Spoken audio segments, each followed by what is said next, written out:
પૂર્વ કચ્છ પોલીસના no drugs in east Kutch અભિયાન અંતર્ગત અંજાર પોલીસને વધુ એક સફળતા મળી છે। પૂર્વ કચ્છ એસપી સાગર બાગમારના માર્ગદર્શન હેઠળ ઇન્ચાર્જ ડીવાયએસપી સાગર સામડાની સૂચના મુજબ અંજાર પોલીસ સ્ટેશનના સ્ટાફે મેઘપર કુંભાડી વિસ્તારમાં કાર્યવાહી હાથ ધરી હતી।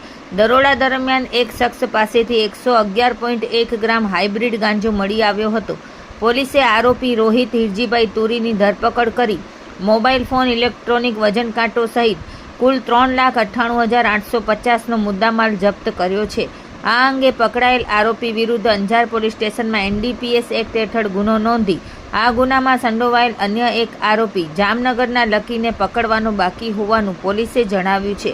આ કેસની વધુ તપાસ PSI VA ઝાને સોંપવામાં આવી છે। આ કામગીરી અંજાર PI HA જાડેજા તથા અંજાર પોલીસ સ્ટેશનના માણસો દ્વારા કરવામાં આવી છે।